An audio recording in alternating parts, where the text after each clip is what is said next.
we're very lucky at our congregation to have as many people with talent as we do, and Roger's certainly one of them who has shared many times.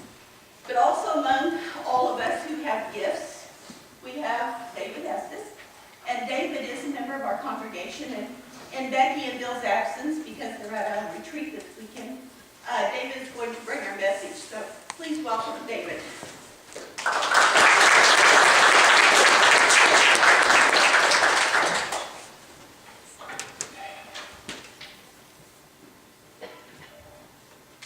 Try for a moment to imagine that you are a mouse at a Tomcat convention. How nervous would you be? Years ago, at the Humansville School reunion, Maxine and I sat in the audience, and Bill Leanne was on stage welcoming nominees to the Humansville Hall of Fame. And I heard him going on about radio and television, Springfield, Kansas City, Drury College, U.S. Marine during World War. I said to Maxine, that sounds like me. And I found out about a minute later that it was, and I was, Bill asked me to come up on stage, and he had me handed me a microphone. I couldn't open my mouth. I was scared out of my wits. And going down this order of worship address, he already named Roger Grider, Diane, Tony. I got down to here and said, David, whew, that's me. Am I really supposed to do this? I'm here in a place where I've never been before, looking at people from whose faces I haven't seen. I've seen the backs of their face, the backs of their heads. You look different from here. You do. But I trust that everybody has made a successful survival of the holidays. I heard one man grumble that he was all over. We had 14 people in our house for a week on Christmas time. They're our kids and their kids and their kids. And one huge dog. Oh, yes. He ate everything with rocks and nails. And you know how we view some people's ideas. You don't mind if they hang around, but you don't have to feed them. I got to about that now. New Year's Eve was much more exciting, though. We had a couple of cats, and they and I got our heads together. We decided we were going to stay up till 8:30.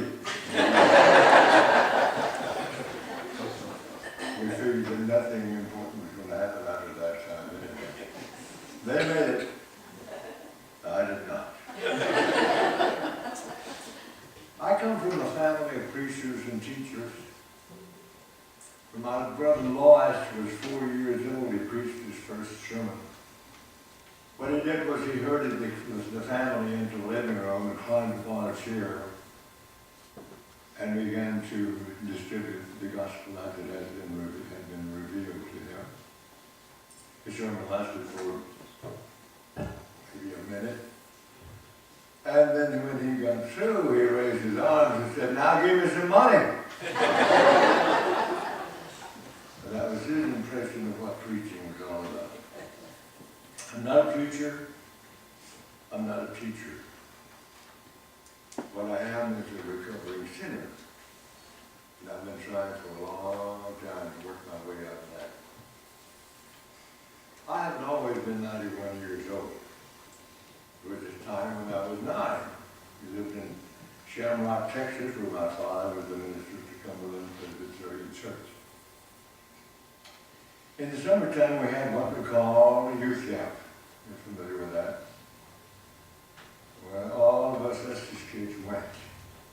We played games, we had food like we never saw before. That was my introduction to banana pudding. I bought a tub full of banana pudding. I think I ate about half.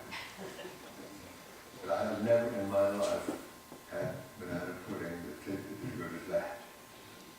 I could feel looking.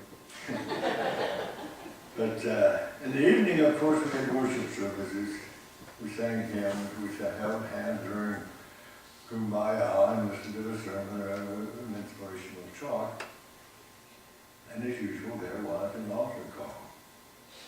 I've seen a few of those before, and I couldn't wait to get down there. Met at the altar by people with smiling faces, happy hugs, and pats on the back. Oh, I hate that. I like that a lot. Second night I went again. Met with the same people, smiling faces, happy hugs, pats on the back. I wonder what he's doing there. What's he done since last night? He has to come back for booster shots. Third night, I gave it some thought. I must have made some kind of move like I was going down there again. My brother Sam, I suspected, had enough of that, so he jabbed me in the ribs and said, if you go down there again, I'll kill you. I wasn't ready to die. And I stand before you today, thanks to my brother Sam's elbow in my ribs. But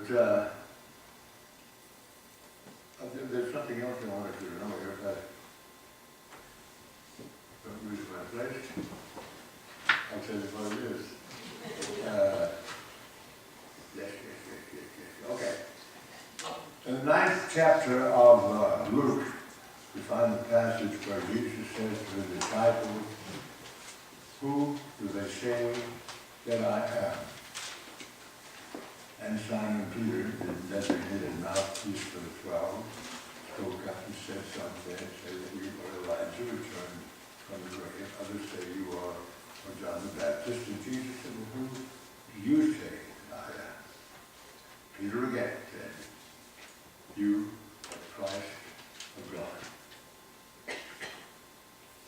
The new year is upon us. I heard somebody say that he was glad that Christmas holidays were over.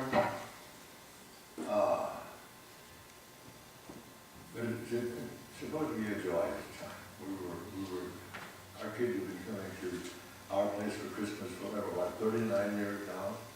And, oh, that's my daughter Joanne, our daughter Joanne, and her friend Melissa from Kansas City.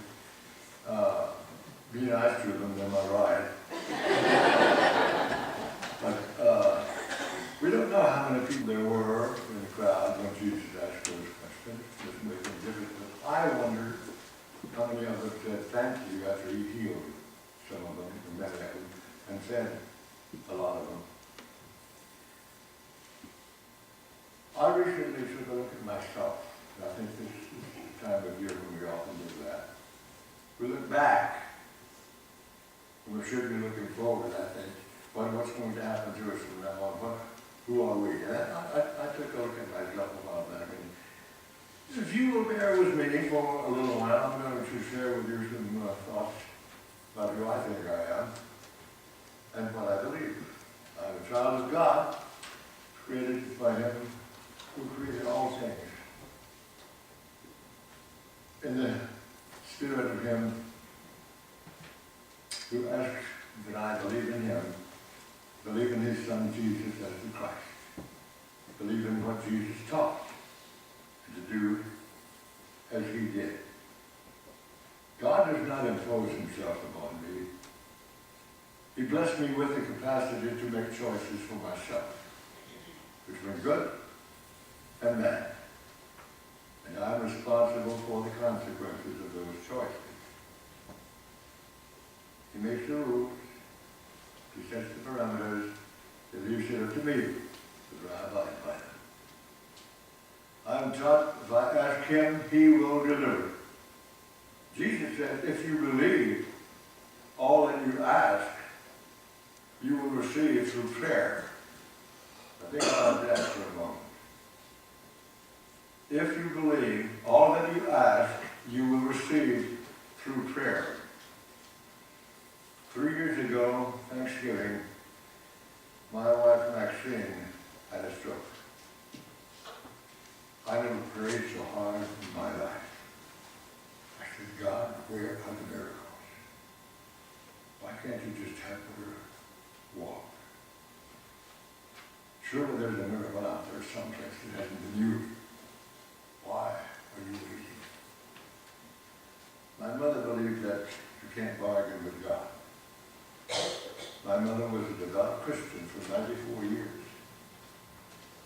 But she never crouched in a foxhole. The bomb bursting around, bullets whizzing overhead.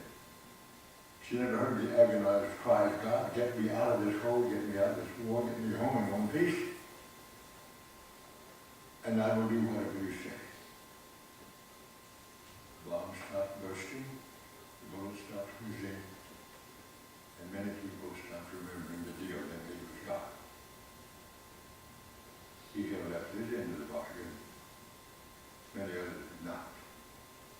One of them was me. When Maxine was felled by that stroke, I got mad.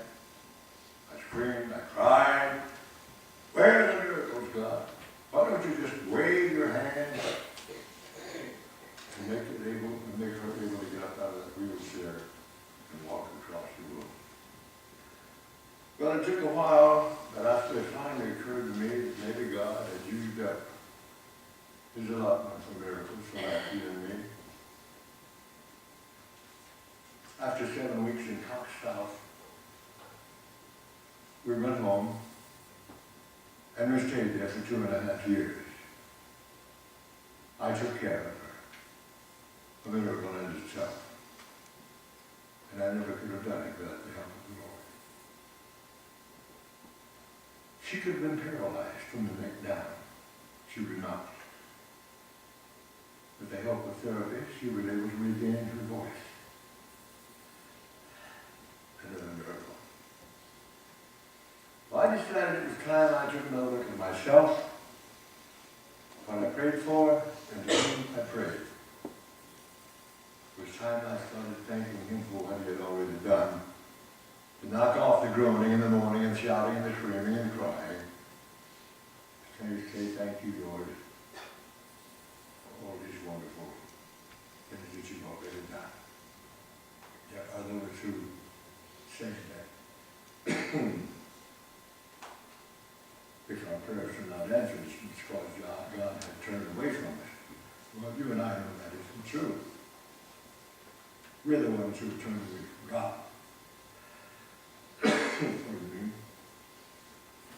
If you believe, you will receive whatever you ask through prayer. That put the money, what is his name? Monkey squarely on my back. If I don't receive all that I ask for, who's to blame? Not God. I'm admonished to shut up and listen to the voice of God. Somebody said today that God answers all prayers, either yes, no, or not yet. I like the third option as second best. That leaves the door open, but somewhere along the way, my prayers might really be answered, just what I prayed for. I've asked God to tell me time and time again, year after, what he expects of me, what he wants me to do, what he put me on this earth for. What am I doing here? So far, I haven't heard the answer. I've heard his voice. It could have come and I didn't hear it. My hearing is not what it once was. It could have come and I didn't listen. Or if I listened, I maybe I didn't like what I heard. And one day I made another remarkable discovery. Maybe God doesn't always speak so that I can hear. Maybe he just sometimes goes ahead and does things and doesn't tell me about it. And maybe he doesn't, whatever he says doesn't come through the ear, but through the heart. Something happened to me a while back. I can't tell you what it was because I don't really know. I couldn't describe it if I had to. But when it happened, I laughed outside. Out loud. I did. There's that nonce again. And I said, "You scoundrel!" I shouted, Lord, you scoundrel, you've done it again. I was laughing the whole time. But I have to believe that the Lord has a sense of humor, else he couldn't have put up with me for 91 years. But I would never call God a scoundrel if I didn't like him, if I didn't trust him to understand how I meant it. Whatever it was, I couldn't wait to get to Bill Nichols' office to tell him about it. I said, Bill, I've got to do something. He says, what do you want to do? I said, I don't know. But I have to do something. He took a minute to recover from the shock and said, well, there's a church in Osceola that doesn't have a minister. Maybe you have to contact those folks and go pay them a visit. I said, I don't want to be a preacher. He said, I didn't need it. Nobody wants to be a preacher. We don't do what we do because we want to. We do it because we have to. 2 Sunday mornings later, I found myself in the pulpit of the Osceola First Christian Church.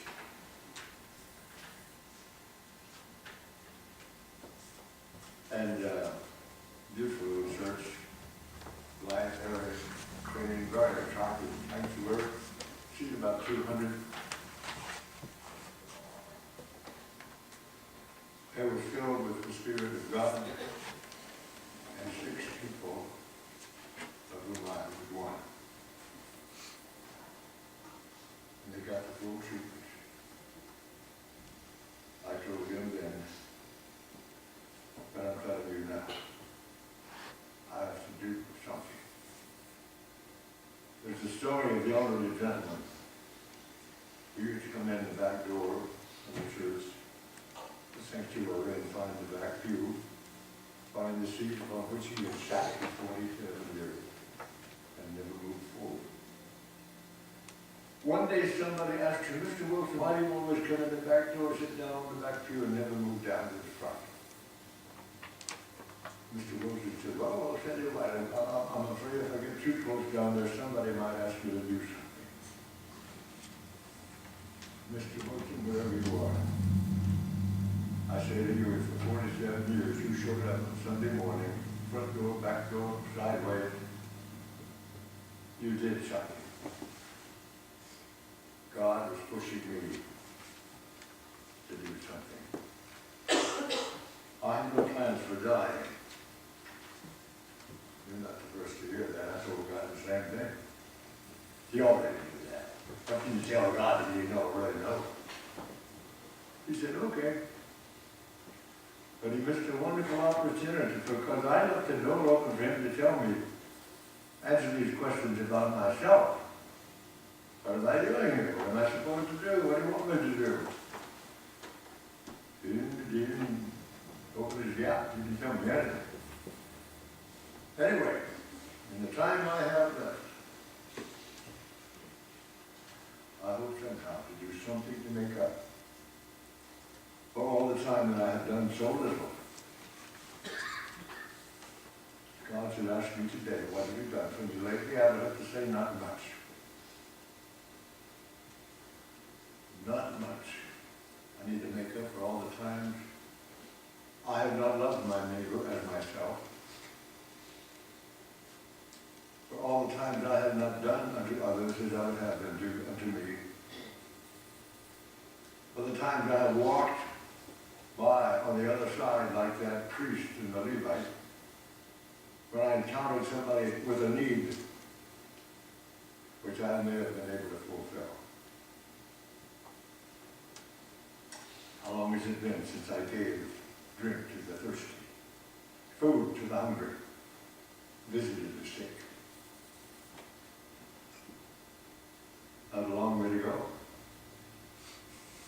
But with the help of Him who sent His Son to save me from the sins of the world, I hope to find whatever that is that I'm supposed to be doing on earth.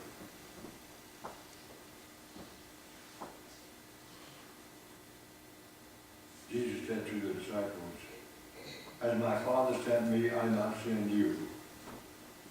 And He also said in the 28th chapter of Matthew, go ye into all the world and preach the gospel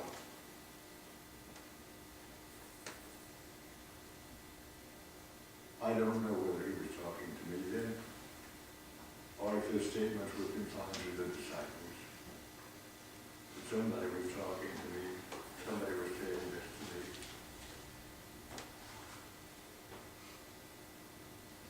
Go spread the gospel. Go do something. For the good of the Lord. God requires nothing of me except that I believe in him. And in his son Jesus as the Christ. What would he do with whatever I could give him? He doesn't need material things. He doesn't need the few dollars that I can afford to contribute to the church. What would he do with all that? What he wants is you and me. My sacrifices, be there any. My offerings,